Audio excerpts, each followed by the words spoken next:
which I declined to grant. And so the motion, the judgment stands. And that was on April. In order to set aside a default, in fact, it's not even exactly clear whether you can even do it in small claims court, but I had a hearing. You have to show a legitimate defense and good cause for not appearing. I didn't find any good cause for not appearing. So the plaintiff then did a subpoena to discover the ability to pay on this debt, and nobody appeared from Ashley Furniture for that. So we set a show cause hearing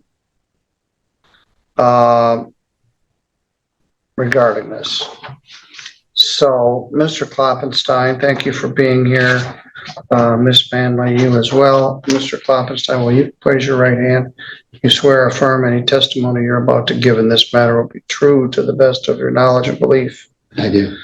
You so far have got about $10 zillion worth of bad publicity out of this case. I found on her behalf by default in the amount of $1,669.17, $62.28 for a total of $1,735.42. She wanted to add some other items, but they weren't part of the original complaint, so I wouldn't allow them to be added.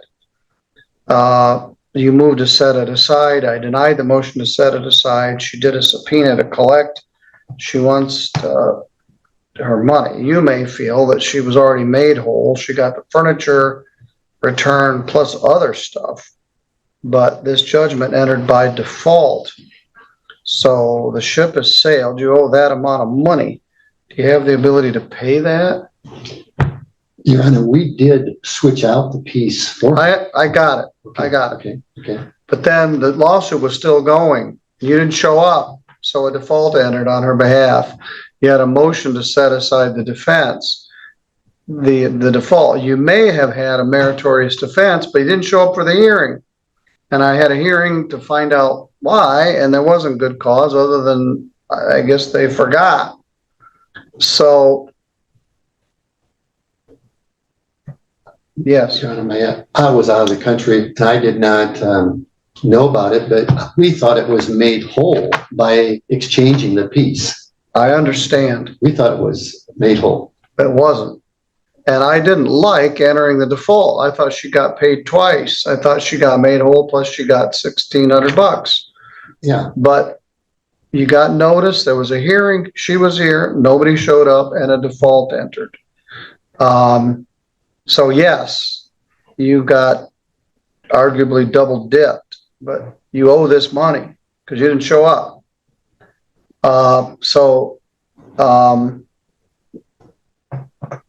We're not going to revisit your defense. You weren't here to raise your defense. Then I had a hearing to set aside the default, which I'm not even sure I can do in small claims court. And I didn't set it aside. Now she wants her money.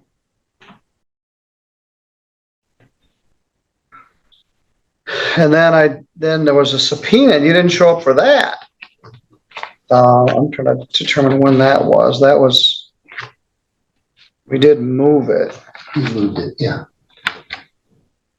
You were to be here on 9/29.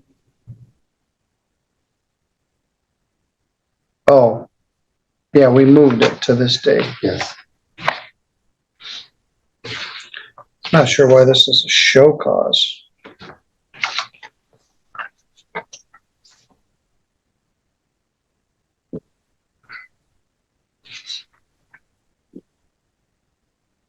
Just failed to pay, failed to appear for the motion, but I don't remember a subpoena for discovery. It's in order to show cause why you should not be in contempt, but I don't see that you missed anything to be in contempt. I'm sorry. Yes. I had to pay the St. Joe County of Mishawaka to have Ashley's Furniture served. I'm trying to figure out what date that was. I'm looking and it's not in the paper file in front of me. And then he didn't show up. Yes, I'm trying to determine what date that was. I filed, oh wait, let me make sure. Here's the subpoena. Subpoena was for him to appear on August 11th. And he did not appear.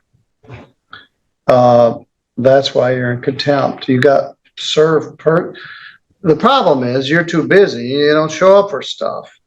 So I'm also out of Fort Wayne, not, we have a store in Mishawaka, but yes, maybe that's what was served. I am out of Fort Wayne. let's see where the proof of service is.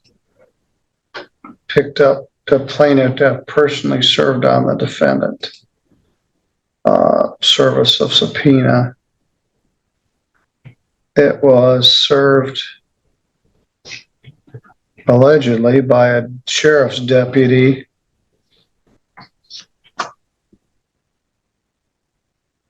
for St. Joseph County, which would be South Bend.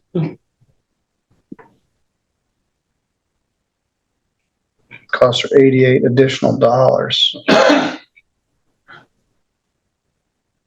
Well, they served it on Ashley Furniture, Great Road, Mishawaka, Indiana is where they served it, which is St. Joe County. So they served the business, not you. All right, at any rate, the judgment stands, whether it's... Right here, the judge points out something wild. This small furniture dispute has already created a huge amount of bad publicity. The judge explains that a default judgment was already entered for the customer because the company didn't appear in court. At this point, the judge isn't debating the case anymore. He's simply explaining the reality. The ruling already happened, and the company... Fair or unfair, it does. So she wants, it was for a discovery hearing, for you to come here, for me to put you under oath so she could ask questions to you about your ability to pay on this debt. Now, you're not an attorney, and I don't hold you to that standard, and neither is she. We're in small claims court, and the rules are more relaxed, but they still are the rules of civil procedure. The hearing you failed to appear for on March 10th, I placed Ms. Manley under oath on March 10th and asked her some questions. And she still wanted her $1,699. Failed to appear for this hearing, which was noticed for that day. Then I had a second hearing regarding the request to set the default aside, and I denied it. So you owe her $1,735.42. And she's here because she wants her money, plus 88 additional dollars for the additional service. Your Honor, may I speak? Yes. Yeah, that the piece that the court had ordered us to replace, we did. We replaced it and everything. I understand all that. You missed the hearing. So you want to raise your defense that you failed to show up for and raise the defense. So I was compelled to issue a default judgment. So you dropped the ball to the extent that it's cost you $1,735.42. I understand that you have some defenses you wish to raise. And I didn't enjoy entering this default judgment on March 10th, but you didn't show up. And then I had a hearing regarding why you didn't show up, and I didn't find good cause to find out why you didn't show up. So the ship sailed. You owe this money. Do you want to pay it, or do you want to get another $10,000 worth of bad publicity? $1,735.42 plus 88. Do I not get the furniture back, Your Honor? No. So she gets the furniture? Yes, she gets a double dip. because of your failure to appear for the hearing, which is what stopped. You prevailed. I took testimony. She was unhappy with what she got. She wanted to sue for even more.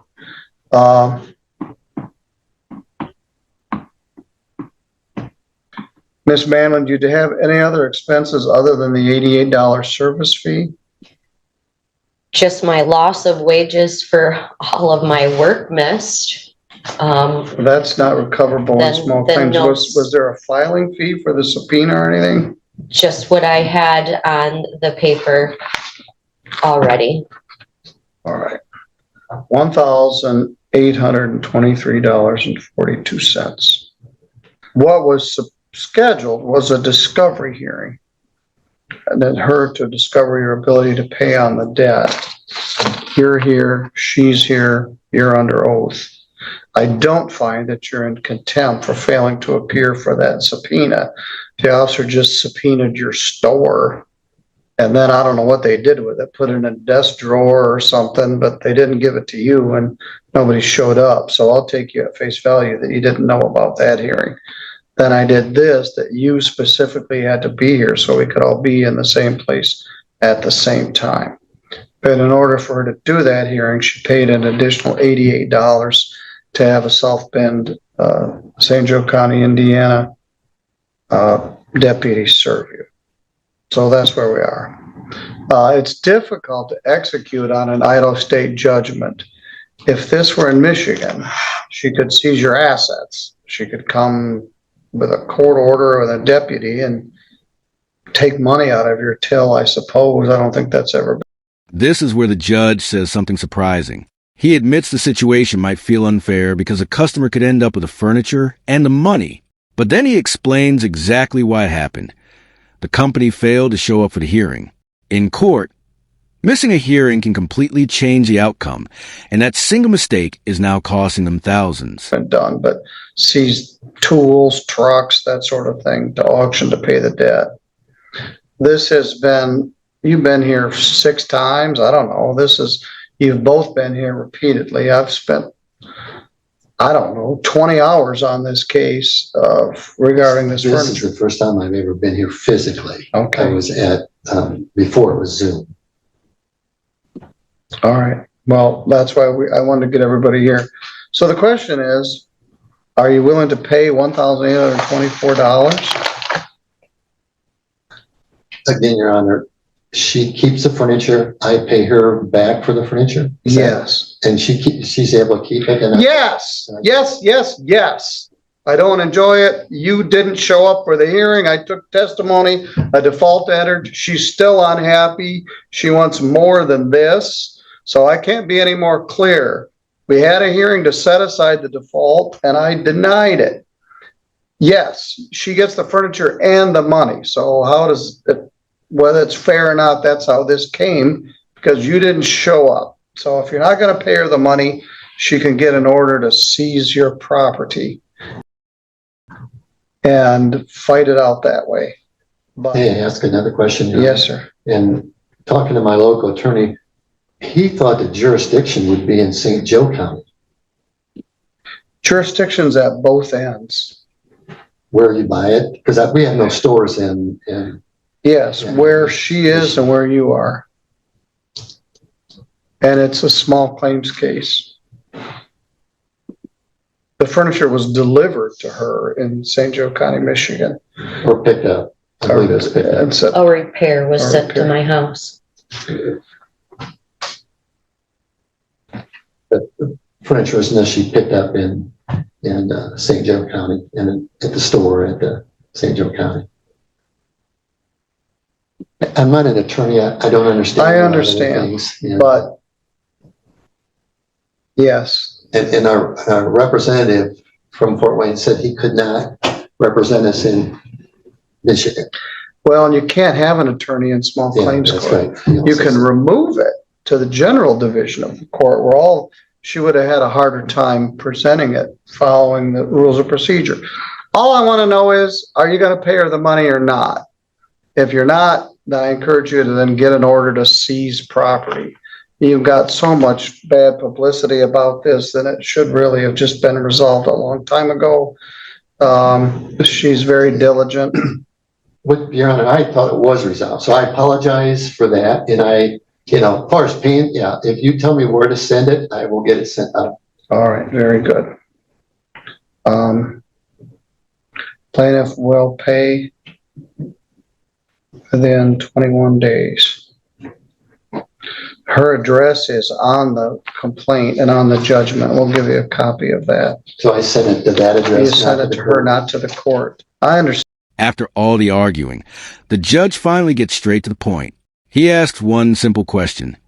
Are you going to pay the money or not? He even warns that if the company refuses, the customer could request an order to seize property to collect the debt. At that moment, the defendant quickly changes tone and agrees to send the payment.